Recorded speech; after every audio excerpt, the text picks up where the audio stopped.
यहाँ मौजूद मंत्री, विधायक, पार्टी के जितने भी डिस्ट्रिक्ट से यहाँ डेलीगेट्स आए हैं। हम लोग तो सर्विस देने आया है, पावर में मस्ती करने के लिए तो आया नहीं है। और सुशासन, गवर्नेंस, तो करप्शन करके देश को बर्बाद करना नहीं है, हम गरीबों का सेवा के लिए। ये जो फ्रंटियर हाईवे जो हो रहा है, मैं बहुत नाराज भी हूं, दुखी भी हूं। प्रोजेक्ट आया उसके लिए खुशी है, लेकिन जब मैंने देखा कि ये तो पूरा गड़बड़ हो रहा है और प्राइम मिनिस्टर ने स्ट्रिक्ट एक्शन लेने के लिए और जल्दी करने के लिए कहा है। इंडिया का सबसे बड़ा रोड प्रोजेक्ट लगभग 42,000 करोड़ का लगभग इतना बड़ा प्रोजेक्ट है, वो अरुणाचल को मिल रहा है।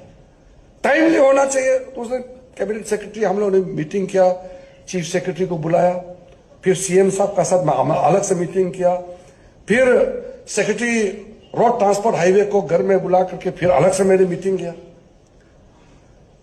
मैंने जो बीमारी हमारा समाज में आ गया है, वो बीमारी यहां साफ साफ दिखता है। नेशनल हाईवे आना मतलब एक तो सपना है। ये लद्दाख जैसे बामिंग, किनेवा, सरली, कोलोरियंग, डामिन, परसिपरलो, ताली जो नेशनल हाईवे जोड़ेगा आगे, तालिहा सियुम से भी मेचुका का कनेक्शन करवाना है, तालिहा से तातो करके फिर ये मिगिंग होते हुए पूरा हुनली, अनिनी का बगल से होते हुए विजयनगर तक जाना है। ये प्रोजेक्ट जैसे आया, हमारा लैंड का ऑफिसर, कुछ लोकल लीडर तालमेल करके रोड को भी, मेरा ये गांव है, हमको कॉम्पेंसेशन मिलेगा, यहां से रास्ता ले जाओ। और मुझे तो कल किसी ने बताया कि वो कुछ लोगों ने बोला कि आपको लैंड ऑफिसर का हम इतना % पैसा देगा, आप इतना बिल बना दो। यहां हम लोग मर मर के गांव को ट्रांसफॉर्म करने के लिए, हमारे बॉर्डर एरिया में हजारों साल तक फंसा हुआ लोगों का जिंदगी सुधारने के लिए हम रास्ता ला रहे हैं।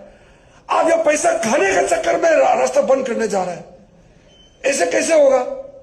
मेरा रिक्वेस्ट है हर एक डिस्ट्रिक्ट, सीएम साहब को भी मैंने रिक्वेस्ट किया, हर एक डिस्ट्रिक्ट अपना अपना कॉन्स्टिट्यूंसी का जो संबंधित लीडर्स है, ये इंश्योर करना पड़ेगा।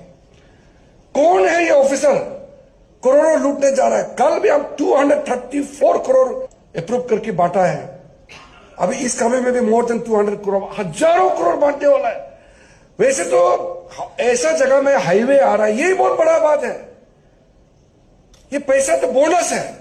कौन सोचा ऐसे जंगल पहाड़ में नॉर्मल रास्ता ही नहीं बनता था, पोर्टर ट्रैक में चलने वाला नेशनल हाईवे बनने जा रहा है 4-5 साल का अंदर नेशनल हाईवे। ये तो नहीं चलेगा ऐसा। एक एक स्कीम लाने में जो मेहनत लगता है, यहां अपना कमाने के लिए बहुत जरिया है। नॉर्मल काम करके कमाओ ना। अब रास्ता आएगा तो उससे रास्ता निकल जाएगा कमाने का भी। प्रोजेक्ट को ही खत्म करने में लगा हुआ है। तो मैं आज भी बोल रहा हूं, इतना बड़ा प्रोजेक्ट को ये टेंडर का समय में और आगे कंस्ट्रक्ट का समय में मत करो। अभी तो लैंड कॉम्पेंसेशन का जितना जल्दी हो सके क्लियर करवाना है। कॉन्ट्रैक्टर को थप्पड़ मारेगा, भाग जाएगा, लेबर भाग जाएगा, कौन आगे करेगा? हम लोग तो इतना मशीनरी लेकर के काम कर नहीं सकता है। तो ये इसको थोड़ा सा सीरियसली लेना पड़ेगा। अदरवाइज हमारा सपना है 2014 में जब हमारा सरकार आया तो प्राइम मिनिस्टर का सबसे पहले हमने बताया कि बॉर्डर से सारा लोग माइग्रेट हो रहा है, गांव में बैठता नहीं है, रास्ता नहीं, बिजली पानी नहीं, गांव में कैसे बैठेगा? सब डिस्ट्रिक्ट हेडक्वार्टर ईटानगर चला गया। फिर से वापस भेजने के लिए सबसे पहले हमारा बड़ा रास्ता बनना चाहिए। प्राइम मिनिस्टर मोदी जी नहीं होता तो इतना बड़ा प्रोजेक्ट अरुणाचल को कभी नहीं मिल सकता है। ऑलरेडी फ्रंटियर हाईवे बना हुआ है, दोबारा और नेशनल हाईवे कैसे मिलेगा? हमारा पॉपुलेशन भी कम है, गाड़ी कम है। एक एक नेशनल हाईवे में लाखों गाड़ी दौड़ना पड़ता है, क्योंकि नेशनल हाईवे मतलब कहां से इनकम आएगा? उसका टोल टैक्स कलेक्ट करना पड़ता है। हमारे यहां तो टोल टैक्स ही नहीं है। तो इसलिए ये जो 2014 के बाद इतना बड़ा सपना फ्रंटियर हाईवे जो पूरा हुआ, मैं तो जिस दिन cabinet committee on border infrastructure ने ये अप्रूव किया, रात भर नींद नहीं आया, क्योंकि इतना बड़ा सपना पूरा हुआ। और ये आराम से बैठ बैठ करके लूटने में लगे हुए हैं। ये सारा चीज को तो सीरियसली लेना पड़ेगा। जहां जहां कनेक्शन नहीं पहुंचा है, हम लोग वाइब्रेंट विलेज का तहत काम कर रहा है। और अभी तो म्यांमार बॉर्डर का भी हम लोगों ने डाल दिया है। प्राइम मिनिस्टर इतना जल्दी मान जाता है, मतलब इतना बड़ा दिल है, इतना कंसर्न है। मतलब बॉर्डर अभी तो आप ताली का मेरे साथ है कि नहीं वो पूछ के देखिए, 300 से ज्यादा करोड़ तो उसकी कॉन्स्टिट्यूंसी में रोड का ही है। वो नेशनल हाईवे वाला अलग, वो जो साइड में आर्टेरियल कनेक्शन करना, लिंक वगैरह के लिए मोर देन 300 करोड़ सिर्फ एक कॉन्स्टिट्यूंसी में रोड के लिए दिया है। बाकी चीज धीरे धीरे आ रहा है, कुछ गांव को ऐड करते जाएंगे, तो प्रोसेस है, एक साथ में तो वहां जाके काम नहीं करेगा, ऐड हो रहा है।